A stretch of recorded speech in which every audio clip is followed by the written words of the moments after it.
Hello सभी बच्चों को आज का नमस्कार। आज का हम आपके पास वीडियो लेके आए हैं। वो वीडियो का नाम है separations and isolation of DNA fragments. यानी इसमें हम सेपरेशन करेंगे, अलग करेंगे और उसको क्या करेंगे, फ्रैगमेंट्स को आइसोलेट करेंगे। तो इसमें सबसे पहला काम हम लोग करते हैं कि जैसे कि हम डीएनए को काटते हैं, तो डीएनए को नंबर 1 है कट डीएनए इनटू फ्रैगमेंट्स। हम डीएनए को फ्रैगमेंट्स में काटेंगे with by restriction endonuclease. Restriction endonuclease enzymes होते हैं जिसके माध्यम से हम क्या करेंगे कि सबसे पहले हम डीएनए को कट करेंगे। डीएनए को कट करने के बाद जो दूसरा स्टेप्स हम करेंगे वो है कि इसका सेपरेशंस करेंगे। सेपरेशंस में हम क्या करेंगे कि जेल इलेक्ट्रोफोरेसिस का हम प्रयोग करेंगे। इलेक्ट्रोफोरेसिस, जेल इलेक्ट्रोफोरेसिस क्या है, एक टेक्निक है। उस टेक्निक के माध्यम से हम क्या करेंगे कि जितने भी फ्रैगमेंट्स होते हैं, ये जो फ्रैगमेंट्स तैयार हुआ, जितने भी फ्रैगमेंट्स होते हैं वो फ्रैगमेंट्स को अलग किया जाता है। जेल इलेक्ट्रोफोरेसिस में हम सभी फ्रैगमेंट्स को एक दूसरे से अलग करते हैं। और इसमें क्या होता है कि हम जो है इलेक्ट्रिक फील्ड तैयार करते हैं। और उस इलेक्ट्रिक फील्ड में जैसे जेल होता है, पॉजिटिव होती है, एक नेगेटिव होती है। जैसे मान लिया कि ये जेल हमने तैयार किया, जेल है, मीडियम है, जेल इलेक्ट्रोफोरेसिस है, इधर मान लिया कि नेगेटिव है, इधर आपका पॉजिटिव हो गया। तो जितना भी आइटम्स रहेगा सब इधर की ओर मूव करेगा, डीएनए सब इधर की ओर मूव करेगा, क्योंकि डीएनए जो होता है, डीएनए जो होता है वो नेगेटिवली चार्ज होता है। डीएनए नेगेटिवली चार्ज है। तो डीएनए का फ्रैगमेंट जो होता है, जब हम इधर से इलेक्ट्रिक सप्लाई करेंगे, इधर से हम करंट सप्लाई करेंगे, तो आपका जो डीएनए का फ्रैगमेंट्स होता है ये पॉजिटिव साइड की ओर जाएगा। यानी always, because the DNA is negatively charge particles, so it always move towards the anode, जिसको हम कहते हैं एनोड। तो एनोड साइड की ओर जाएगा, इसका मूवमेंट होगा। अब प्रश्न होता है कि जो जेल इलेक्ट्रोफोरेसिस है, हम मीडियम का प्रयोग करते हैं। जेल इलेक्ट्रोफोरेसिस में हम मीडियम का प्रयोग करते हैं।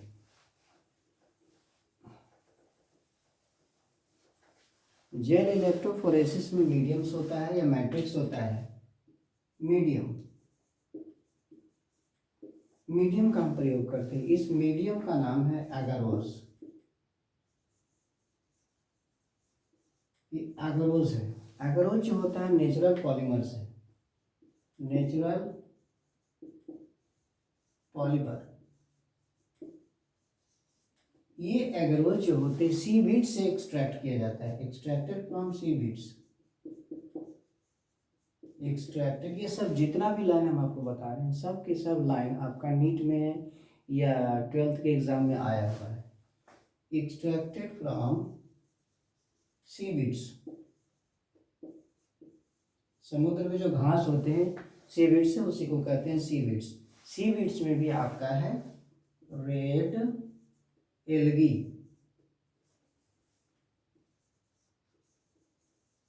रेड एल्गी होता है। समुद्र में बहुत सारी घासेस होती हैं और जो रेड एल्गी होता है इसी से एगारोस निकाला जाता है। अब इसी एगारोस को हम जेल में प्रयोग करते हैं।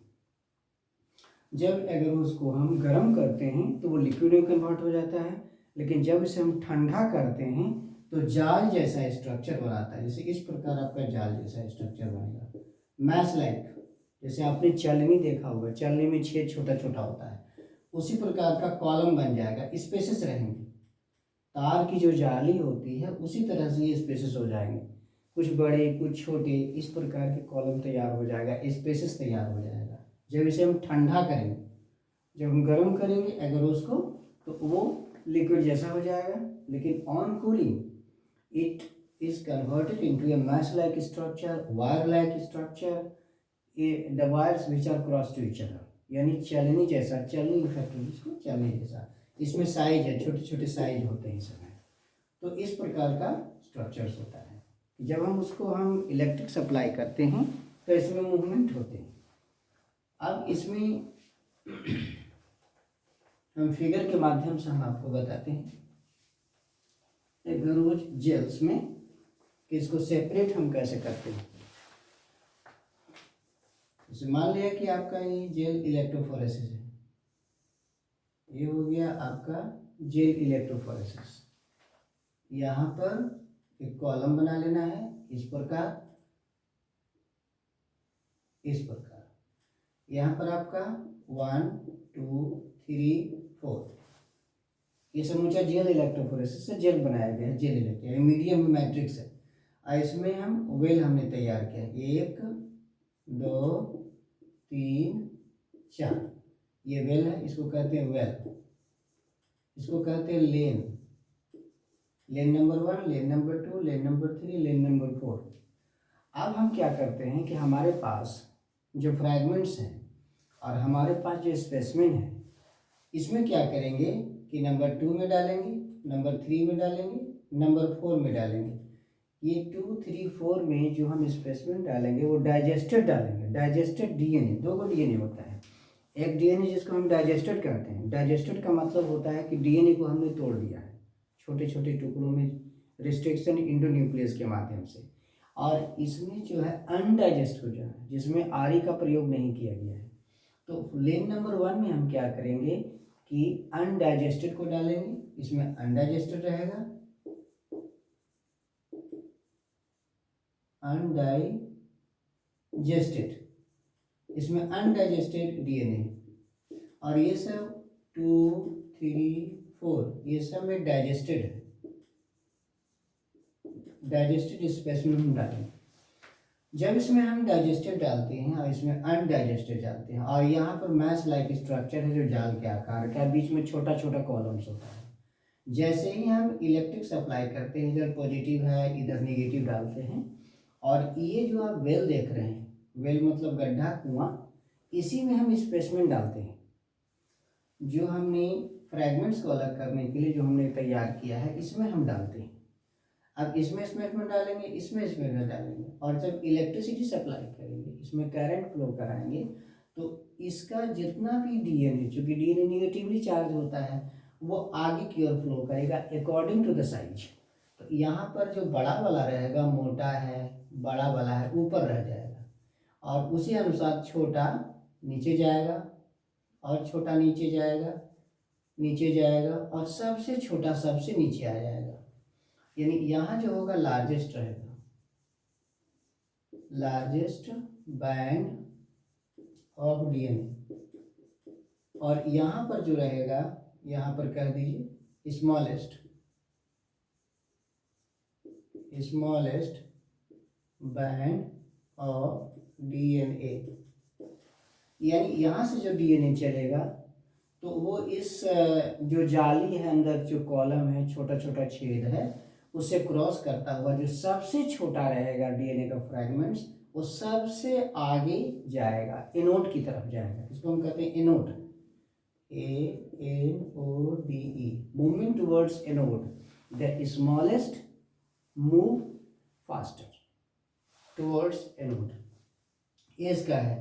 जब इसे हम इलेक्ट्रिसिटी सप्लाई करेंगे, इधर से पॉजिटिव इधर से नेगेटिव, बैटरी से जोड़ेंगे, तो इसमें करंट फ्लो होगा। करंट फ्लो होगा तो ये जो डीएनए का मूवमेंट है, चूँकि नेगेटिवली चार्ज होता है, पॉजिटिव की ओर जाएगा, और ये मूवमेंट करेगा, जो लार्जेस्ट रहेगा यहाँ रहेगा। और हमने यहाँ अनडाइजेस्टेड किया है, तो अनडाइजेस्टेड चूँकि बड़ा है, इसलिए देयर इज नो मूवमेंट, ये नीचे नहीं जा सकता है, चूँकि आपका जो स्पेसेस हैं, ये जो स्पेसेस हैं, ये स्पेसेस है जाली मीडियम में एगारोज का, वो बहुत ही छोटा छोटा है, इसलिए यहीं पर ये फंस जाता है, नीचे नहीं आ पाता है। जबकि 2 3 4 में जो डाइजेस्टेड होने के कारण इसका कॉलम नीचे की ओर भी बनता है, नीचे की ओर भी चला जाता है, and movement of the DNA is towards smallest, towards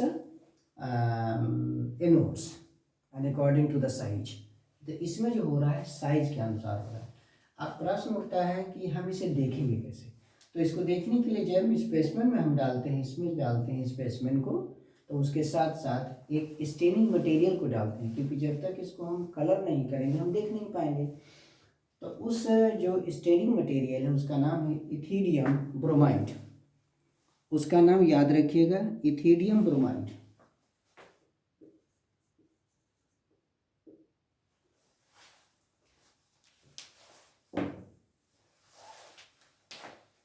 DIUM, ethidium MIBE, इसका नाम है इथीडियम ब्रोमाइड। इथीडियम ब्रोमाइड बहुत ही इंपॉर्टेंट है, ये आया हुआ क्वेश्चन है, इसको हम भी याद रखेंगे। इथीडियम ब्रोमाइड हम इस स्पेसिमेन के साथ डाल देंगे। जब इसके साथ डालेंगे और ये इधर की ओर आएगा तो इसका जो कलर, इसको जो स्टेन देगा, वो स्टेन जो होगा वो आपका ब्राइट ऑरेंज कलर होगा। कैसा स्टेन देगा? ये bright strange colour, bright orange colour, bright orange colour देगा इसमें। ये जो हमको चूंकि देखना तो है कि इसमें मूवमेंट कैसे कैसे हुआ, हम देखेंगे कैसे, तो इसीलिए हम ये स्टेनिंग मटेरियल है इथीडियम ब्रोमाइड को इसमें डाल देंगे। अब इथीडियम ब्रोमाइड को डालने के बाद हम उसके बाद हम अल्ट्रावायलेट रेज अप्लाई करेंगे। क्या करेंगे? अल्ट्रावायलेट रेज अप्लाई करेंगे। इसमें जब हम अल्ट्रावायलेट रेज अप्लाई करेंगे तो हमें क्या कलर दिखाई देगा? ब्राइट ऑरेंज का कलर दिखाई देगा। ये जितना भी आप देख रहे हैं ये सब ब्राइट ऑरेंज दिखाई देने लगेगा। ये ब्राइट ऑरेंज याद रखना है, ये भी इम्पोर्टेंट है। इथीडियम ब्रोमाइड याद रखना है आपको। इसमें जो अगारोस जेल है, मीडियम में हम प्रयोग क्यों करते हैं उसको याद रखना है। तो ये इसमें अनडाइजेस्टेड होते हैं, ये दोनों तीनों 2, 3, 4 में डाइजेस्टेड होते हैं और स्पेसिमेन के साथ इथीडियम ब्रोमाइड डालते हैं। तो ये तमाम प्रक्रिया होती है जिसके कारण हम जब अल्ट्रावायलेट सप्लाई करते हैं तो हमें जो है ये कलर दिखाई देता है, ब्राइट ऑरेंज कलर का बैंड। जितना भी बैंड आप देख रहे हैं ये सब ब्राइट ऑरेंज कलर दिखाई देता है, एकदम विजुअलाइज हो जाता है। अब इसके बाद की जो हम प्रक्रिया करते हैं कि इसको हमको निकालना रहता है। क्योंकि मेरा काम हो गया है, यहाँ भी DNA है, यहाँ भी DNA है, यहाँ भी DNA है, लेकिन सब क्या है? जेल में फंसा हुआ है। अब हम क्या करेंगे कि ये मान लीजिए इसको हमको निकालना है तो ये हमको यहाँ से काट के निकालेंगे। तो ये जो हम काट के निकालेंगे, काटना, ब्लॉक को निकालना और इससे DNA को निकालना को इल्यूजन कहते हैं। अब ये जो ब्लॉक है, ब्लॉक हमने निकाल लिया यहाँ से काट करके, ये DNA निकाल दिया। अब इससे बाहर इसको निकालेंगे, अब इसे इसको बाहर निकालें। ये तमाम जो प्रोसेस होता है इल्यूजन कहलाता है।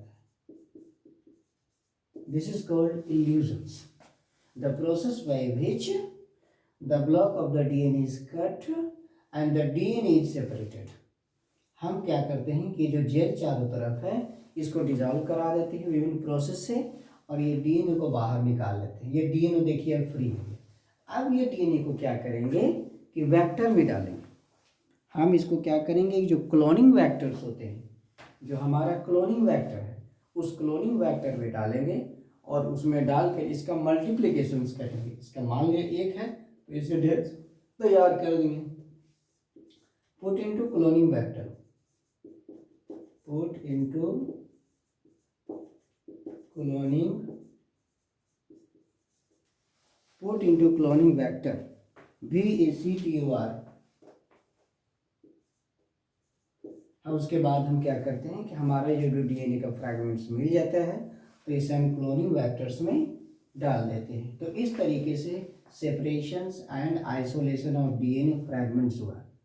हम DNA फ्रैगमेंट्स को यहाँ आने के बाद हम सेपरेशंस करते हैं, इल्यूशंस करने के बाद। तो ये तमाम क्रियाएँ आपके लिए है, बहुत इंपॉर्टेंट है। ये एग्जामिनेशन के लिए बहुत सारी सवालें हैं जो आपको आता है।